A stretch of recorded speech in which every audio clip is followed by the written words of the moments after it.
Yan guys, bagong-bagong ano.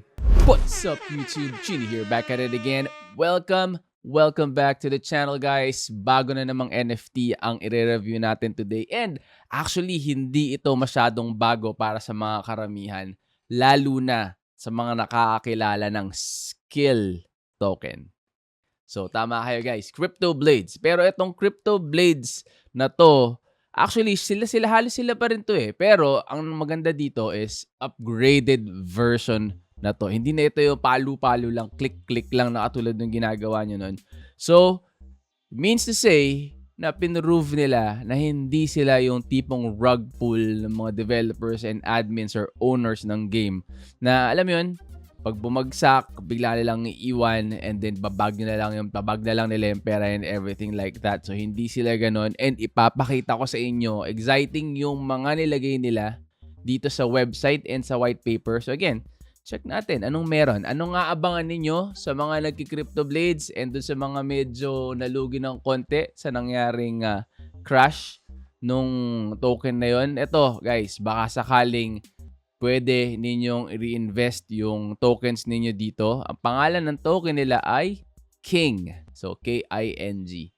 Cryptoblades Kingdom ang pangalan nitong game. Okay, so wag na natin patagalin pa. Let's get it on. Intro!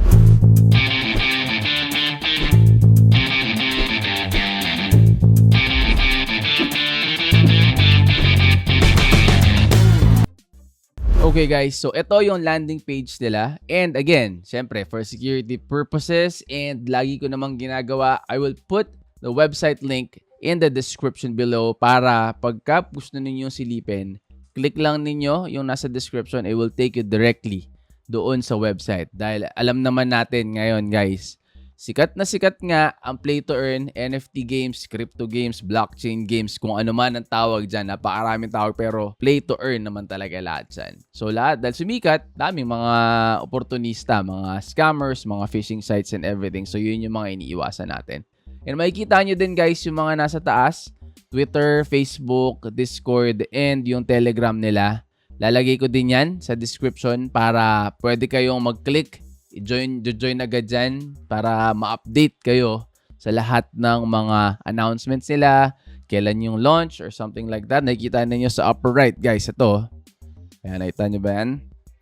Land sale date. And pag may naririnig kayong land, medyo ano na yan, kumbaga, parang may dating na eh. May resources ba yan? May ganito. So, ibig sabihin, medyo maganda yung gameplay na yan. Hindi na yung katulad nung dati. Kilala nyo to? Oh, ha? Oh, yan oh. Oh, yan. Oh. 'Di ba? Siyang siya. Anong ginawa mo? 7,000 ka dati per skill. Anong nangyari sa iyo? Pero ngayon, ayan nga guys. King ang token na bago nila nagagamitin sa Cryptoblades Kingdom. Ayan. So simulan natin. Review natin yung website and silipin natin kung ano yung mga matututunan natin dito and then proceed tayo sa white paper. Kung ano pa yung mga meron doon na hindi naman na-discuss dito or hindi na ilagay sa website nila. Okay? So, game, ayan. Play, conquer, earn. Build your empire, conquer the world, and earn in the most anticipated NFT game. So, let's watch the trailer nga, guys. Panoorin natin yan, ha. Let's watch the trailer. Ayan, tignan natin. Ayan. Ulitin natin, guys, ha. Ulit natin. Yan. Oo, ha? 200x ROI. Tayo ng milk tea natin.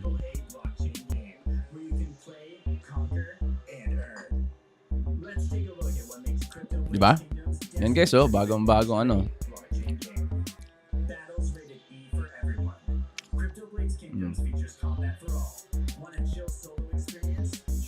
Chill solo. Chill. May PVP na rin, guys. For you, my friends. King for kings.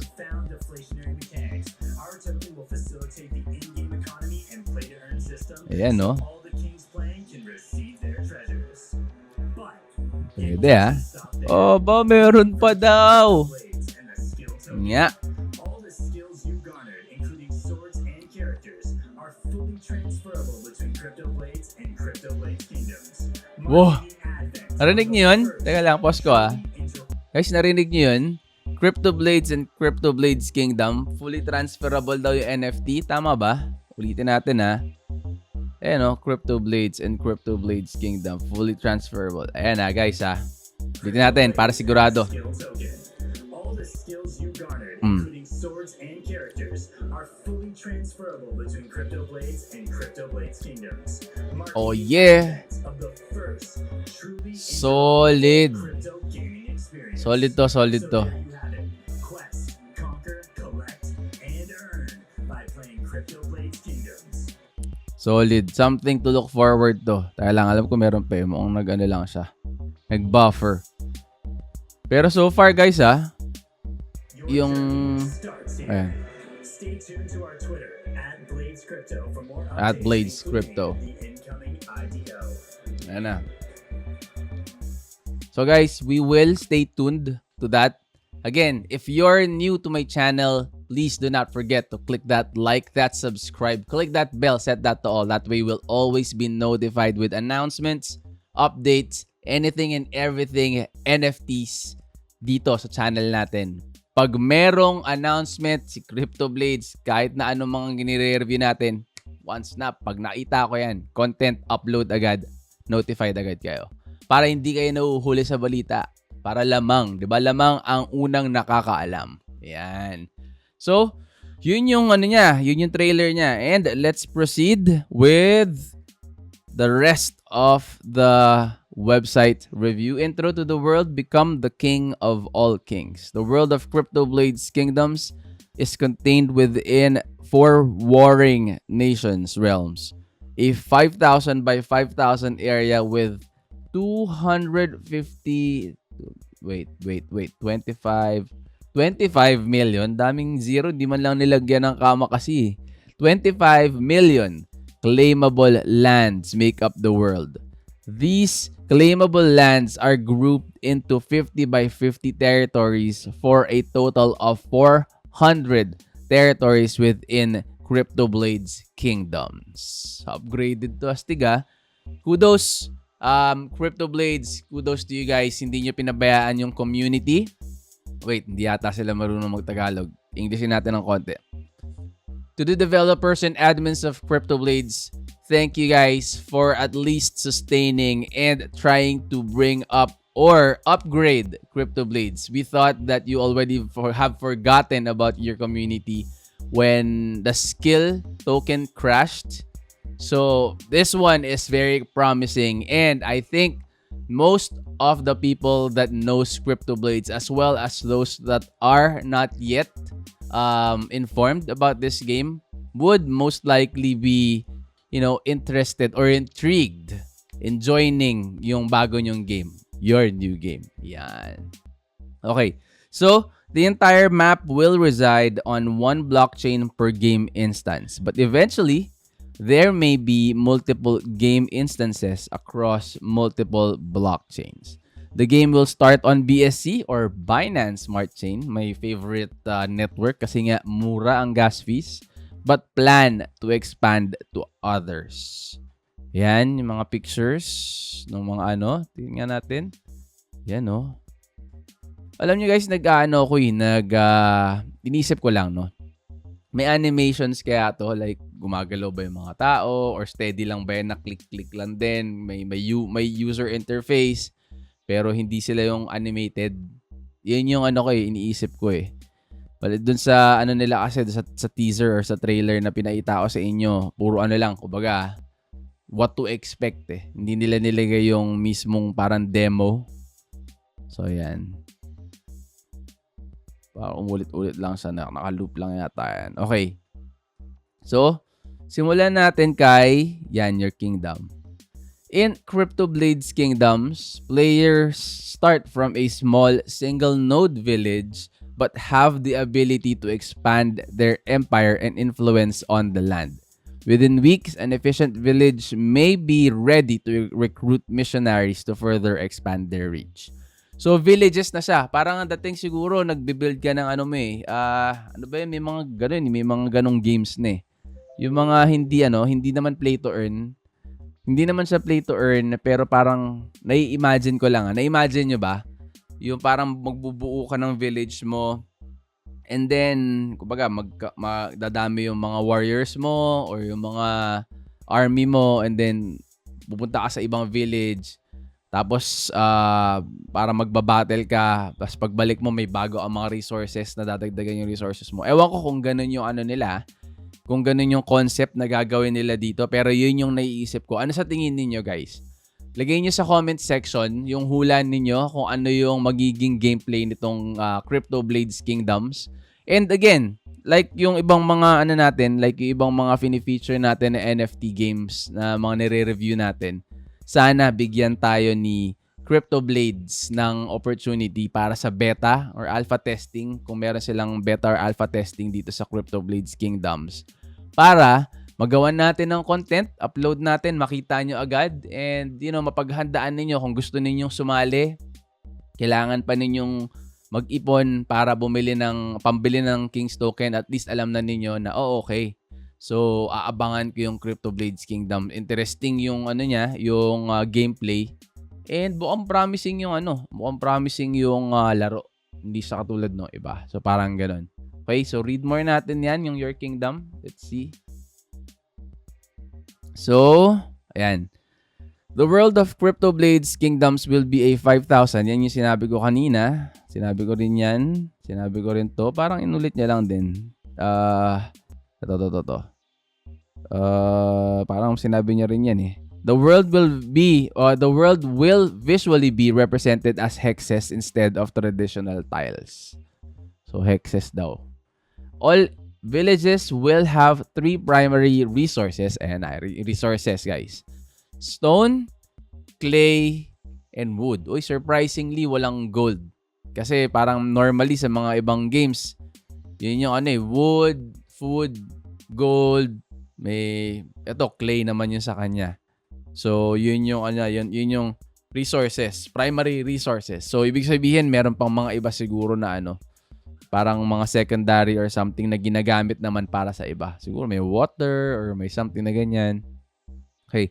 So, these resources are used to upgrade and construct new buildings as well as recruit troops. Yan. Mukhang nga guys, feeling ko interactive to. Hopefully, maganda rin yung graphics niya para kumbaga, alam mo yun, hindi ka napipilitan ng laruin lang. Kasi mas masarap laruin yung, alam mo yun, yung interesting and maganda yung graphics eh. 'Di ba? Nai-enjoy mo yung gameplay. Instead yung parang, kailangan kong gawin to kasi kailangan ko lang gawin dahil play to earn eh. 'Di ba? So, mas maganda pa din yung, ganda ng graphics dito. Excited ka lagi. Kahit hindi ka nga nagpa-farm or wala ang ginagawa, gusto mo paikot-ikot ka lang doon. Kasi nga, 'di ba? Maayos yung graphics niya. Okay? So, read more about resources. Ayan nga, check nga natin yan. Okay, so in Cryptoblades Kingdoms, there are 3 primary resources, which I said earlier, stone, wood, and clay. These resources are used to construct buildings. Sinabi ko na rin yan. Parang inuulit-ulit niya lang yung mga nilalagay niya lang ulit sa. So, ayan, siguro parang ganito yan, guys. Yung parang construction itsura niya pag nagko-construct siya ng building or something na So, silver, ayan na. A secondary resource can be used wallet-wide to do various things. Silver cannot be bought and traded on the market. Okay, so, ito na tayo. Silver can. Ayan, si silver muna tayo. Pag-usapan natin si isang secondary resource, which is the silver. Immediately reduce the build timer on an upgrade by 50%. So, 500 silver ang kailangan para speed up yung process ng pagbibuild. Ayan, sinabi niya dyan. Permanently increase the build or upgrade queue for a village. 1,000 silver. So, 1,000 silver upgrade max of 5 per village. Immediately recruit 50% of the number of units a recruit action. So 500 silver din yun. So pagre-recruit, palagi ko yan yung parang pagtitrain. Train na term yung iba kasi. So ito naman recruit ang term niya. Initiate a support or attack action that is 25% faster than normal. So siguro yung ano to yung pagpunta dun sa kung saan yung site ng battle or something na ganyan, parang yung travel time niya. Okay, so yun lang ang yun lang ang diniscuss niya dun sa resources. Balik tayo. So yun yung your kingdom, and then sa guilds pwede nang guys, pwede na mag-form ng guild. Ayan. Anyone can form a guild. However, guilds are limited to 50 players, not villages. Guilds have 3 recruitment settings: open, invite only or request, and closed. Guilds with open invitation allow anyone to join as desired. So, yun yung, alam naman ninyo yan Normally, ganyan ng mga gimmick pagka guild. So, pwede mong i-private yan para walang ibang join. Tapos, pwede mo ding invite only kung sino lang yung gusto mong bigyan ng invitation, sila lang yung mga maasali. Or open, free for all. Sinong gustong pumasok, pasok lang kayo. Ganon. Okay? So, guilds have 4 roles: leader, moderator, member, and basic. Leaders can appoint new moderators and leaders. So, as well as take any moderator actions. Moderators can only take moderator actions. Members do not have that do not have any special functionality but can view guild boards. Basic members do not have any privileges whatsoever. So, leaders and moderators can set the default role a joining member is. Okay, so again, nothing new with yung mga positions or roles sa guild. Ganyan din halos yung mga iba. So, guys, kung meron man tayong in-skip dito balikan lang ninyo. Lalagay ko yung link ng nitong website in the description below para pwede nyo i-click. Balik lang kayo and then reviewin niyo. Dahil like what I always say, always do your own research. Kahit ano pang NFT yan, kahit yung mga pinakamagagandang NFT na very promising or anything like that, huwag kayong padalos-dalos. Huwag kayong gastos agad ng gastos. Huwag din kayo yun, pera na lang siguro kung sobrang dami ninyong pera na kumbaga hindi naman ninyo kailangan masyado yun and pwede nyo i-invest. Then, by all means, do it. Pero kung kayo yung tipong, alam nyo yun, yung pang-invest ninyo is sakto lang, don't invest everything. Hindi masamang sumubok, hindi masamang subukan mo muna and then pag okay, tsaka ka uli magpasok. Kesa naman yung tipong pinasok mo lahat tapos, di ba, lugi pala. Diba? So, yun yung lagi ko sinasabi sa inyo. Ano lang, ingat sa pagpasok.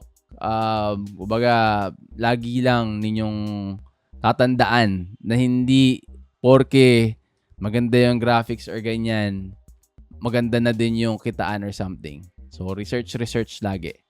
Okay, so advantages of a guild. Ayan. Place to communicate. Every guild has its own function or mini forum pala, sorry. Wherever users can post and other users can reply. It's a very simplistic feature as it need not require much. Moderators can delete messages or threads if they are problematic. So pag kunyari may mga pasaway sa guild, ayan, pwedeng yun ng moderators, burahin yung post or anything like that. Posting on this forum has a cooldown of once per minute to prevent spam. So, syempre, pagka ganyan na lumalaki yung community, mas may mga guilds na ganyan, lahat ng mga messages yan, nagkukos kasi ng traffic yan. So, dito, may cooldown yung pag-message. So, 1 message per minute lang ang pwede ninyong ilagay. So, prevent spam. Attack support board. View all of the incoming and outgoing attack and support commands from every village in the guild. This helps players coordinate their attacks and defenses. So, alam nyo, na ano ako talagang na-curious na ako dito. Mukhang maganda naman na talaga yung yung mangyayari dito sa Cryptoblades.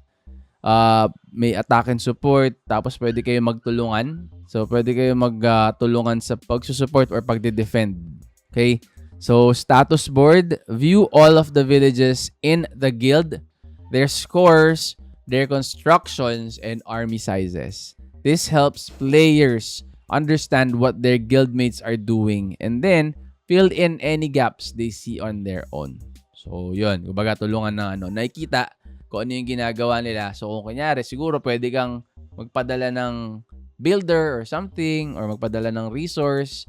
Ewan ko hindi ko sigurado yung mga sinasabi ko guys, pero that is what I am thinking na magiging gameplay nitong Cryptoblades Kingdom. So, again, to the makers, the developers of Cryptoblades Kingdoms, guys, if you are watching, I would be more than happy to be a part of your beta or alpha testing team.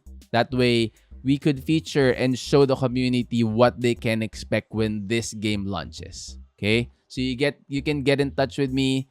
You can check out my channel, go to the about, and then you'll see my email address there. Okay? So, resource board, view resources for each village in the guild and allow for sending resources to guildmates. So, pwede nga. Pwede nga. Sinabi ko sa inyo kanina guys, pwede Dungeon board. View dungeons that other players would like to undertake and have requested for help on and commit resources to help them if desired. So, you help one another. That's nice. I mean, maganda tong ginawa nila dito and wala naman silang nilagay na may bayad ang pagka-create ng guild. And hindi ko alam kung ngayon or meron sigurong parang free na time only kung kailan pwede kayo maggawa or limited slots. Pero we will see kung anong plano nila dyan. So next, back tayo. So yun yung guilds. Your kingdom, guilds. What's next? Dungeons. Dito naman tayo sa dungeons. So, punta tayo dito. Read more. Ayan. Dungeons. Okay. So, dungeon rewards tayo, guys. Dungeons are composed of a few important parts. Rewards, max explorers, difficulty, and accessibility. Each dungeon has rewards that rotate weekly and are randomly chosen from a list of, so ito yung mga rewards guys. Stone, wood, clay, keys, king tokens. So hindi ko alam kung ano yung keys. Baka merong may special use. Yung na yan. Pero palagay ko chest siguro or something. Magagamit mo doon. King token. Ayan yung token ng game mismo. So, when a dungeon rotates rewards, it also rotates the number of explorers that can go in. This number will range from 4 to 40 with a tendency towards lower numbers. So yun ang medyo hindi ko pa alam kung anong mangyayari dito. Ibig sabihin sabay-sabay na papasok 4 to 40, 'di ba? Parang may boss fight siguro na pwedeng so may mini boss, then may boss na parang race boss ang datingan na kailangan maraming mga players ang magtutulong-tulong para ma-defeat nila yon. Okay. So next, dungeon exploration. When exploring a dungeon, a player can commit resources to do so. Exploration type is solo, and then request guild help if they're in a guild. So guys, ito yan, mukhang very useful ang guilds dito sa Cryptoblades Kingdoms. So kung meron kayo mga friends na naglalaro ng Cryptoblades, share nyo tong video na to, share nyo dun sa sa wall ninyo para kayo mga kaibigan ninyo or mga tropa ninyo na naglalaro ng Cryptoblades. Sabihin nyo sa kanila, oy guys, meron ng bagong lalabas, Cryptoblades Kingdoms. Check out yung video ni Chino. Subscribe na din kayo. Yan. So, alam ko marami naglalaro nito guys. Marami akong kaibigan na naglalaro din nito kasi ito yung parang nung nauso yung Axie, siya yung sumunod. So, wala pa si PVU nun. Hindi pa pumuputok si PVU. So, si Si Cryptoblades, yan, natutunugan ko na rin yan noon. Muntik na rin akong mag-invest sa kanya noon, pero ano yun 7,000 pesos na ang per skill. Doon so sabi ko, siguro magpapass na lang muna ako. Tapos, yun nga, medyo bumaba, hindi na muna ako sumali.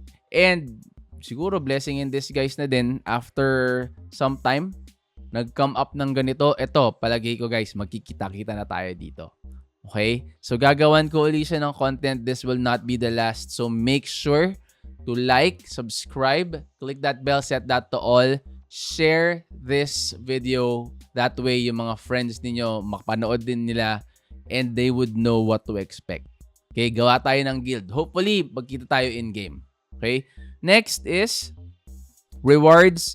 Scale to the number rewards scale to the number of explorers so they can explore solo and get into the action immediately, or get guild help for it.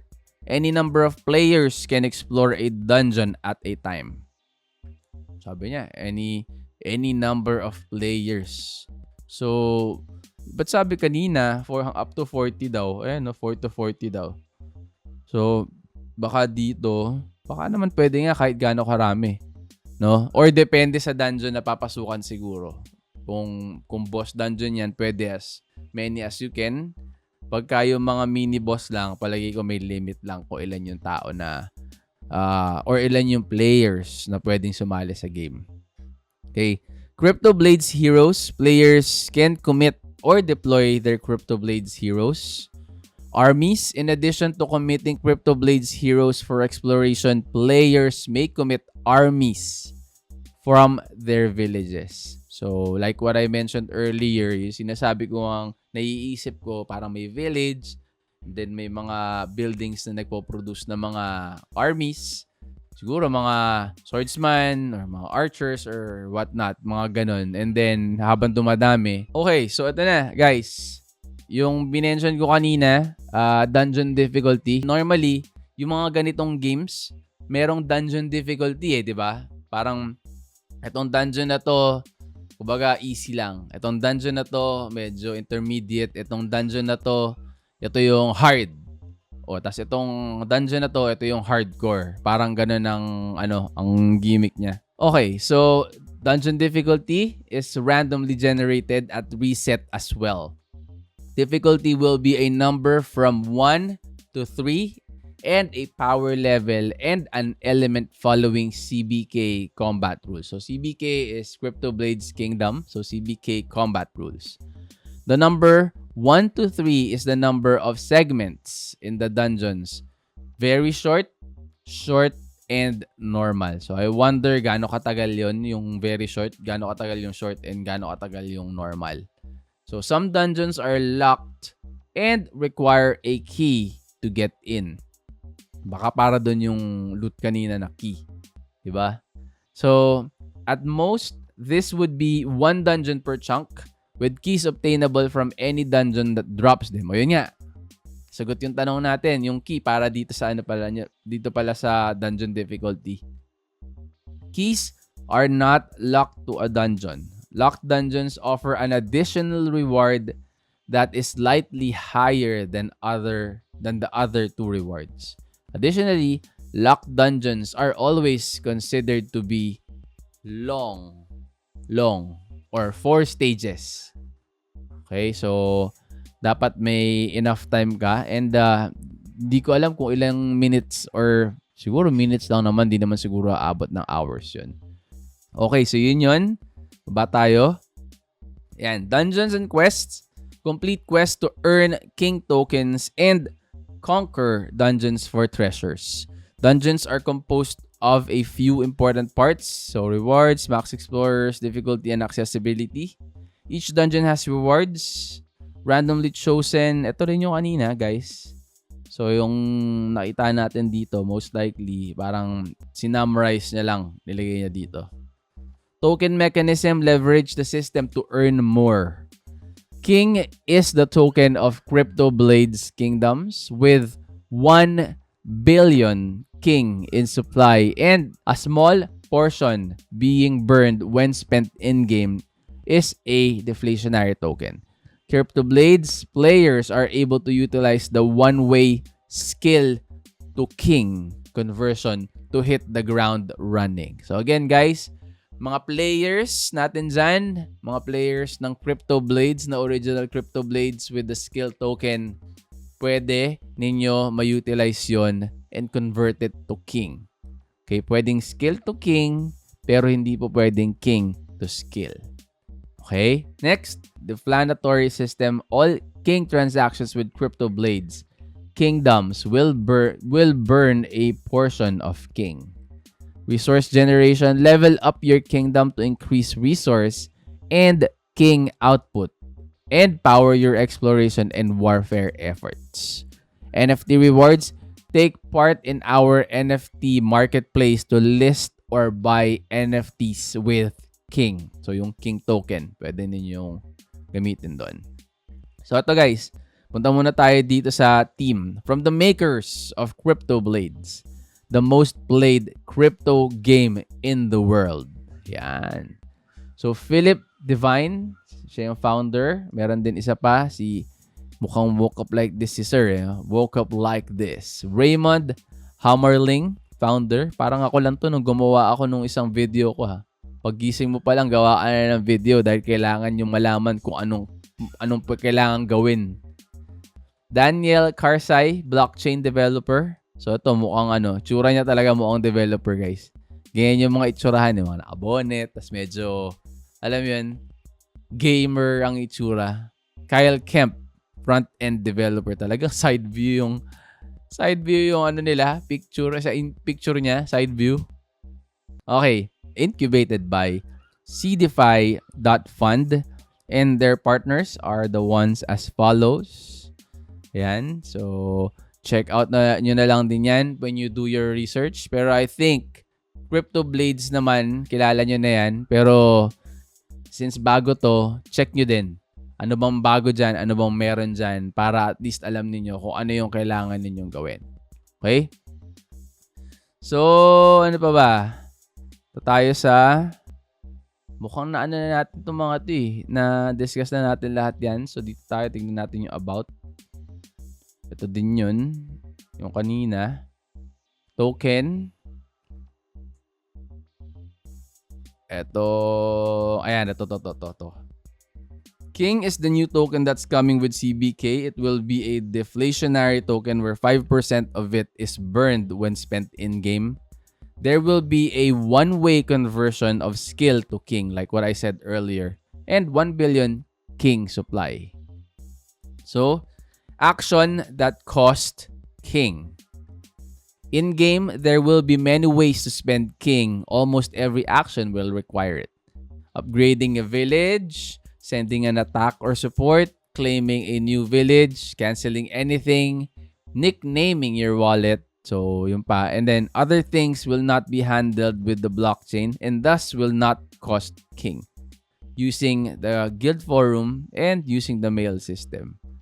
Mail system kaya guys, kasi sa ibang games na nalaro ko, yung mail system, pwede kang mag-send ng ng token, token.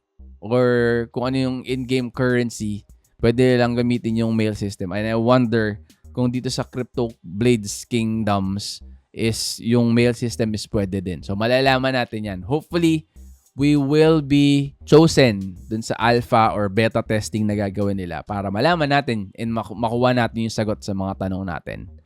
Okay? So, partners, yung kanina. And then, white paper tayo, guys. So again lang natin, i-discuss lang natin kung ano yung feeling kong dapat ninyong malaman. Pero again, ilalagay ko yung link nitong white paper sa description ng video na to. Para pwede ninyong balikan and then when you're doing your own research, basahin nyo siya para malaman nyo kung ano yung plano nila sa game na to. Okay? So, Cryptoblades Kingdoms intro. Cryptoblades Kingdoms is a modular additional game to Cryptoblades. It brings a persistent browser-based game. So, browser-based guys game to the Cryptoblades universe. A BG is similar to a 4x game. It allows you to explore lands, expand your kingdom, exploit the land resources, and exterminate your enemies. However, in Cryptoblades Kingdoms, we're putting a unique twist on PBBG gameplay utilizing cryptocurrency. Yan. Okay, so good good move para sa kanila. So, intro to the world, yan yung kanina. Resources, sinabi ko na din yan. Si Silver yung secondary nila. Villages. Villages are what players use to interact with the world of CBK. Every player starts with exactly one village, which can either be bought from the market or freshly minted. Villages will come in multiple tiers, Tier 1, Tier 2, and Tier 3. So Tier 1 villages are placed completely randomly and are only placed when a player joins. Tier 2 villages allow the player to choose a chunk to spawn in. So pwede ka mamili kung saan mo gustong lumapag. But their village will be placed randomly in their chunk. So ibig sabihin, hindi yung mismo pala. Kumbaga saang ano ka lang, saang chunk. So, pili ka lang doon. So, Tier 3, on the other hand, Tier 3 villages will spawn when the world is created and there will be only one per chunk placed randomly in that chunk. Puro chunk naman to. Nauso na yung chunk dito, chunky. These villages will start with slightly higher building levels and initial resources. So, maganda yung Tier 3 guys ha. May advantage ka dun. These villages will also have slightly different graphics for their village as well as a star next to their name on the overworld. So sikat ka dun. And they'll be called gold villages. Malakasan naman yung gold villages na yon. Bragging rights na. Meron pang mga additional initial resources. Okay. Chunks are balanced based on the number of villages, so no chunk can be too populated without balancing it against the rest of the world. If chunk 1 has 50 players and chunk 2 has 40 players, for example, no players can join chunk 1 until chunk 2 and the rest of the world is closer to 50. So, yun yung pagkaka-explain niya dun sa ano. Parang binabalanse niya yung players doon. There will be an initial offering of 1 million villages or 1/25 of the supply. These are the only villages that can be sold and will be called original villages. Tingnan natin guys ha. Ako mukhang nasa-spark yung interest ko dito. Parang gusto kong mag-start din dito. Mukhang maganda rin ang kitaan dito sa parating na to. Pero again, let's wait until it goes out. Let's do our own researches. I will create another content about this once may available na mga additional resources na dapat ninyong malaman and makakatulong sa pagre-research nyo din. Okay? So next, third type of village is able to be obtained when sending a missionary to a land to take it over. These villages are conquered villages naman. Can be burnt out and can be burnt but not sold on the market. So parang virtual village.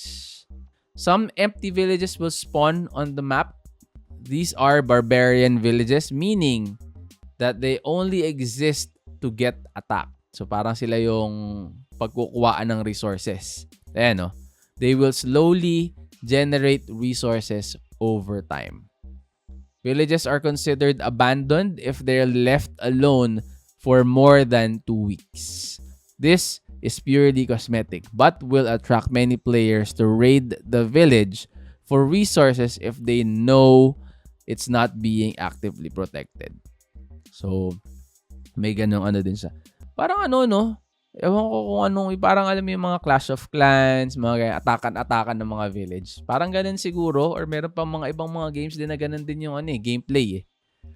Yun. Tapos, next, Villages gain resources over time depending on the level of the generators. So may stone mine, clay pit, forest camp in the village. So I would assume that those buildings or yun yung mga structures na yan, kailangan mong i-put up or i-construct. Okay?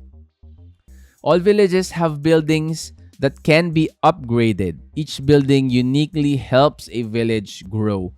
Alam mo, itong ganito, yung mga upgrade ng ganito, that is one way to have a game be sustainable. Kasi nga, kumbaga merong may progress. 'Di ba? Unlike yung iba, ano-ano lang, kung ano lang yung ginagawa mo nung una, ganun lang ng ganun. So, dapat merong, kumbaga, sustainability. Paano mo i-sustain yung game. All villages have buildings that can be upgraded. So, yan yung All villages have a score, which is represented by their building levels. Score is public and can be used to roughly estimate what kind of potential power a village has.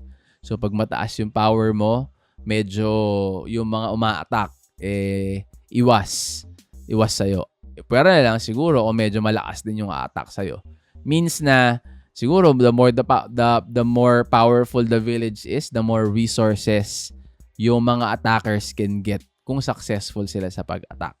Ayun na, iniisip ko lang again, that's my thoughts. Kung kasi iniisip pa lang natin dahil nire-review pa lang natin yung white paper and yung website niya. Gusto nating malaman mismo yung paglabas ng gameplay. So, sana mapili tayo doon. Okay, so buildings, military units, check natin yan. Okay, so the bruiser unit is fire aspected and represents strength. It does double damage to archer units.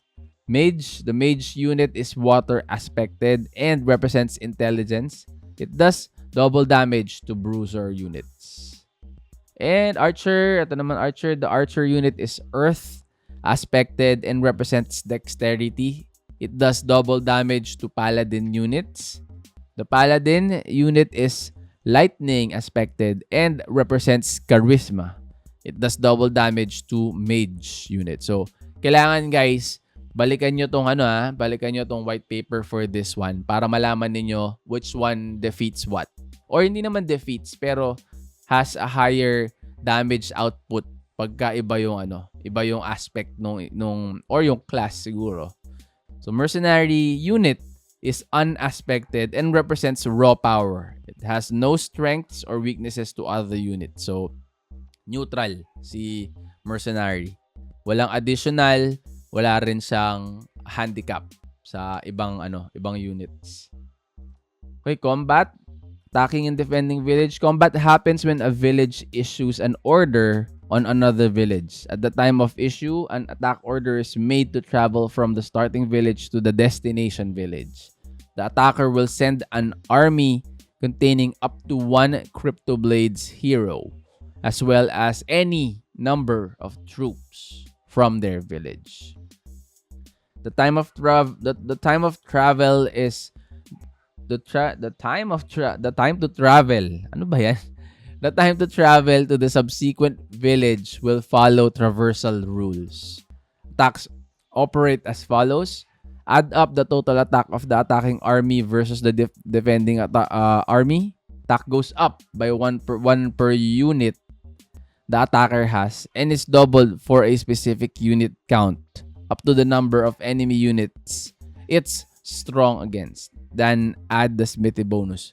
Medyo medyo magulo yung niya. Magulo yung gimmick nito. So maganda yata yan, malalaman natin yan once nandyan na, once lumabas na. Add up to the total defense of the defending army versus the attacking army, same rules as the above. Then add the wall bonus. So may wall yung yung village. Apply damage randomly simultaneously between the two army. If there are multiple supporting players for the defender, damage is taken randomly between all their armies. If the attacking army is still alive, then each living member of the army takes up to 5 resources of a random type. Ayan na. So, matira matibay. So, kung nanalo yung attacking, and takes up to 5 resources. The attacking army walks back home and delivers the resources when it arrives. Yun na nga yung sinasabi ko. So, attack ka sa village. Pag nanalo ka, you win yung resources na available doon na na nakuha mo. So, burning villages is an important part of keeping the world safely not overpopulated. Burning a village gives silver to the burner based on the score of the burnt village at a 1:1 ratio. So, villages cannot be claimed and then burned immediately. The player must send a missionary from a church to one of their own villages and it will be cleansed with holy fire. The missionary cannot target the village it was recruited in. Okay, so burning a village is an opportunity cost, and depending on how populated the world is, a multiplier may be enacted to increase the profitability of burning a village. So may mga burning villages na pala dyan sa Okay, so traversal, traveling the world, and traveling between hexes in the world is not an instant. Going from one tile to another takes 15 minutes, which means 375 minutes or 6.25 hours, so 6 hours and 15 minutes to travel from one end of a chunk to the other. So matagal-tagal yun To illustrate, given a perfect path, it would take 125 hours to travel from any corner to any other corner, not counting the my chunk bonus. Etong na to, medyo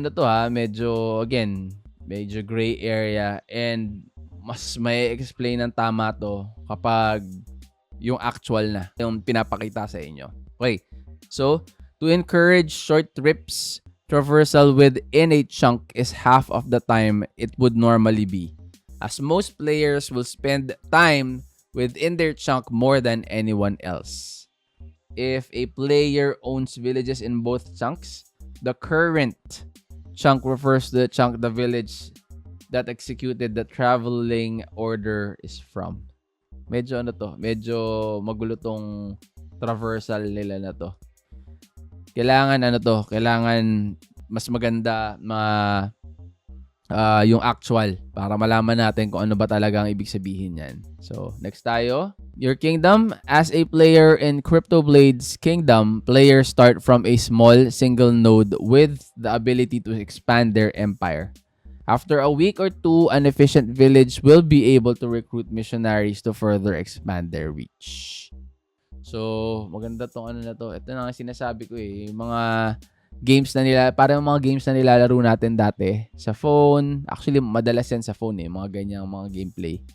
Ngayon, ina-acquire na ng mga NFT games, ng mga blockchain games, yung concepts. And the best part is, pwede na natin siyang malaro ng, kumbaga, play to earn na din. Diba? Hindi katulad nun, ikaw lang ang bibili, ikaw lang ang gagastos, wala ka naman makukuha in return, diba? Okay? So, ayan yung forming a guild, advantages of a guild. Yan yung kanina pinaita ko, yung advantages and forming a guild. On dungeons, exploring dungeons, and then quest, daily quest nga, tignan natin. Ayan, some daily quest are kingdom-wide quests that are doable per player per day. Ayan, doing a quest will reward a useful amount of king, and completing a set of them, 5 will be given per day. 3 needs to be done. Will yield more king or yung king tokens. Quests can also reward clay, stone, and wood. Some daily quest examples are grading a building, sending an attack, support an ally, explore a dungeon, conquer a new land, explore a specific dungeon. So sabi niya, you need to complete 3 para dun sa, siguro may reward to na hindi ko lang alam kung ilan, pero malamang sa malamang yan, yung king nga, they will get a reward of king tokens. So guild. As a guild, players would get an additional set of quests to undertake to get more resources for themselves. Examples of these quests would be attack a dungeon with 2 or more guild members, support a guild member. So these quests would also reset daily. Ganda to ah. So guys, pag lumabas ang Cryptoblades Kingdom, ibig sabihin, pinakamaganda talaga, sumali kayo sa guild para ma-complete nyo rin tong mga quest na to. Kasi hindi nyo ma-complete to kung wala kayong guild. Hindi kayo nakasali sa guild. Okay? So, yan yung kanina rin to. Actions. Actions that cost king. In-game, there will be many ways to spend king. Yan yung kanina din. Blockchain utilization. Ayan. So, again guys, lalagay ko to sa description ng video para balikan ninyo. Check ninyo, do your own research. See for yourself.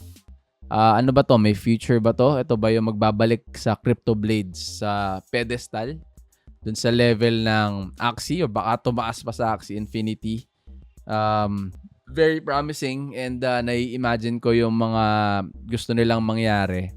Yung concept na dinidescribe nila dito. So, ito, ano to? Again, guys, gusto kong, again, devs pa. Si devs muna tayo. Devs and creators, the admins, the CEO, and the owners of Cryptoblades. Good job for coming up with Cryptoblades Kingdom. I am very much looking forward to that. And I am sure that my community are also looking forward to the launch of this game. Hopefully, you will come up with an alpha or a beta testing server. And you can get in touch with me. I could help you out. And then we can create a content that way. You know, my community and the rest of the people that are watching in YouTube would be able to see what they can expect with the game that you are going to launch. Okay, so guys, land sale date is October 13. It's today is September 29. So in 2 weeks, exactly 2 weeks. Exactly 2 weeks, land sale will be implemented or will be held. Ayan. Okay. So, eto na. Updates. Ayan yung socials. Pakita ko sa inyo. Ilagay natin yan sa description para salihan ninyo. Okay? Okay guys. So, that is Cryptoblades Kingdom. Again, another option for you. Gusto ko kasi isa ako sa pinakamauunang nag-a-upload ng options ninyo para sa NFT games na pwede nyo salihan. And yan, katulad yan. Hindi ko alam kung expected na ninyo na may lalabas na Cryptoblades Kingdom. Kasi syempre pinanghihinaan na ng loob yung mga dating mga players ng Cryptoblades na alam mo yun, tumaas, nag 7,000. Pinakamasakit kasi nun guys, pag ikaw yung tipong player na sumampa ka sa game na mataas na yung token. Kunyari, nasa 6,000 na yung per skill. 'Di ba? Tapos biglang nag-crash. Nag-crash ng kunyari 1,000 na lang or $20 na lang yung skill token. Medyo mahapde. Lalo na pag medyo marami kang binili tapos hindi ka pa nakaka-ROI. Tapos nag-crash ng ganun. Nakakaano naman nga talaga. Panghina ng loob. Pero ngayon, like ito nga, itong magandang balita na merong Cryptoblades Kingdom na palabas. Pwede ninyo i-transfer. Hopefully, yung mga hindi pa nagbebenta ng skill. Sana hawak nyo pa yung skill token ninyo. Pwede ninyong i-transfer sa King token yung mga tokens na yon para makapagsimula kayo. May pang jumpstart kayo. 'Di ba? So, yun nga guys, if you're new to my channel, please do not forget to click that like, that subscribe, click that bell, set that to all. That way you will always be notified sa lahat ng mga announcements, sa lahat ng mga updates. Share nyo tong video na to guys. Baka yung mga kaibigan ninyo na naglaro ng Cryptoblades or baka meron kayong kaibigan na gustong matuto about NFT games, mga play to earn games. Pwede nyo ring kumbaga pwede nyo silang tulungan. And then, ang masaya nun, kalaro natin sila. 'Di ba? Kalaro natin sila pwedeng dito sa Cryptoblades Kingdoms or any NFT games na mga available. Check nyo yung channel ko. marami tayong mga NFT games na ni-review. Baka meron kayong magustuhan doon. Again, do your own research, guys. First priority when you get into any NFT games, guys, bawiin nyo muna. Mag-ROI muna kayo, bawiin nyo muna yung investment ninyo bago kayo yung mga tipo nagpaparolyo na, alam mo yun, reinvest na. Bawiin nyo muna para at least meron kayong peace of mind na naglalaro ka, hindi ka na yung tipong kakaba-kaba. Diba? So yun yung natin, yun yung main goal natin pag sumali tayo sa NFT. Okay? So that's it for me, guys. I'm out. Peace!